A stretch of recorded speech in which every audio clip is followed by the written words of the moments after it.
Bonjour à tous et bienvenue dans cette nouvelle vidéo. Alors aujourd'hui on va voir le théorème de Pythagore et sa réciproque, sujet donc qui fait partie du brevet. Donc cette vidéo fait partie de ma playlist préparation au brevet, n'hésitez pas à aller la voir. Et donc on va d'abord commencer par un petit rappel. Donc tout d'abord le rappel que je voulais faire, c'est un rappel de vocabulaire et voir ensemble ce qu'était qu'un triangle rectangle. Donc un triangle rectangle, c'est un triangle qui admet un angle droit et on appelle hypoténuse le côté qui est en face de l'angle droit, et on peut aussi remarquer que c'est le côté le plus long. Je rappelle aussi également que les deux angles qui ne sont pas l'angle droit, la somme de ces deux angles fait 90, ils sont complémentaires. Tout ça parce qu'on sait que la somme totale des angles d'un triangle fait 180 degrés.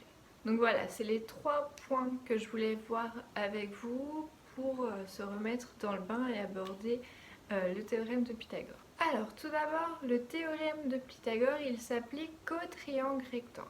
Le théorème de Pythagore, il y a deux façons de l'exprimer. Soit on peut dire que si on a ABC, un triangle rectangle, alors AC carré plus AB carré égale BC carré. Ou alors on peut dire que dans un triangle rectangle, la somme des carrés des côtés est égale au carré de l'hypoténuse. Cette égalité, AC carré plus AB carré égale BC carré, est l'égalité de Pythagore. Donc on va faire un exemple ensemble pour que ce soit plus parlant. Donc si j'ai IGF, un triangle rectangle en I tel que IF égale 4 et IG égale 3, quelle est la longueur de GF? Donc première étape, on donne la configuration. Alors j'essaie toujours de vous donner des petites astuces de rédaction. N'hésitez pas à les mettre en place lorsque vous faites vos exercices. Donc ici l'astuce de rédaction, c'est de déjà poser les bases, dire ce qu'on a et ensuite passer à la partie plus calculatoire, plus formule. Donc ici ce qu'on a, c'est IGF est rectangle en I, donc on peut appliquer le théorème de Pythagore et on va donner l'égalité de Pythagore appliquée à ce triangle.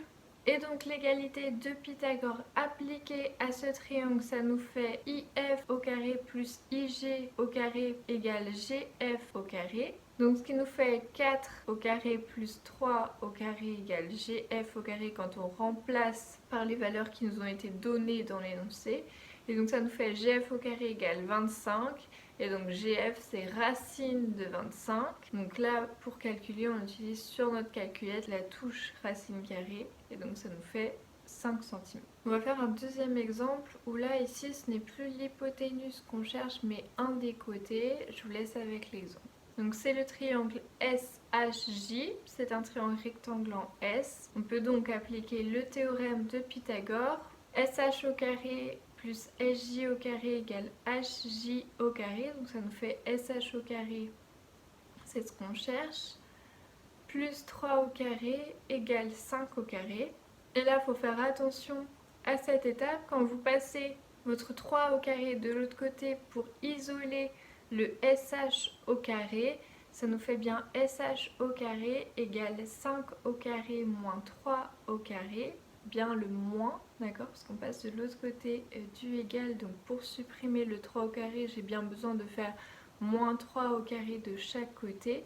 Ça nous fait SH au carré égale 16 et SH égale racine de 16 du coup. Donc ce qui nous fait 4.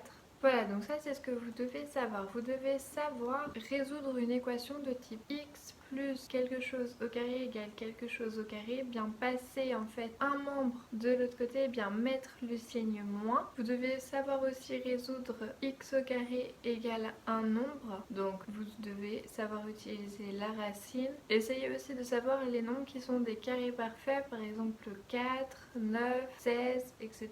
Ça vous pouvez en apprendre quelques-uns qui tombent régulièrement, par exemple 25 qui tombe régulièrement c'est 5, enfin je veux dire racine de 25 c'est 5, etc. Voilà. Ensuite au niveau des figures qui ont un angle droit, On a les carrés, les rectangles, les diagonales d'un losange, le parallépipède rectangle et aussi dans un triangle quelconque, si on trace la hauteur de ce triangle, on obtient deux triangles rectangles. Et maintenant on va passer à la réciproque du théorème de Pythagore. Donc en fait c'est assez simple. Pythagore, le théorème de Pythagore nous disait que si je suis un triangle rectangle en A, alors j'ai AB carré plus AC carré égale BC carré. Sa réciproque, en fait on part de l'inverse. On dit que si j'ai AB carré plus AC carré égale BC carré, alors je suis un triangle rectangle en A. Donc au niveau des énoncés, pareil. La réciproque de Pythagore, elle nous dit quoi? Elle nous dit que si dans un triangle, la somme des deux plus petits côtés au carré est égale au carré du côté le plus long, alors ce triangle est un triangle rectangle. Et plus mathématiquement, on a, si dans un triangle ABC, on peut vérifier que BA carré plus BC carré égale AC carré, alors ABC est rectangle en B. Donc on va faire des exemples pour mettre en application la réciproque du théorème de Pythagore. On a un triangle ABC tel que AB égale 1,5 cm, BC égale 2 cm et CA égale 2,5 cm. Et on nous demande est-ce que ABC est un rectangle. Donc tout d'abord on va identifier quels sont les côtés les plus petits. Ici les côtés les plus petits sont AB et BC. Et donc on va faire AB carré plus BC carré et calculer combien ça fait. Donc AB carré plus BC carré, ça fait 1,5 au carré plus 2 au carré, donc ça nous fait 6,25. Et le troisième côté, CA, le côté le plus long, qui correspondrait à l'hypoténuse si on avait un triangle rectangle, ça nous fait CA au carré, donc ça nous fait 2,5 au carré égale 6,25.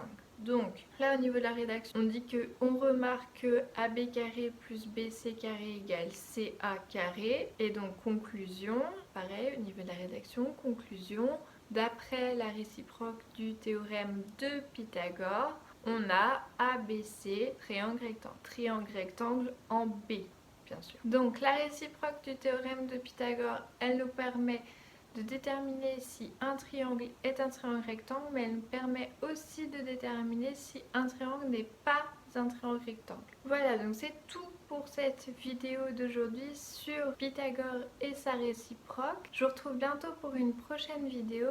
Ciao ciao!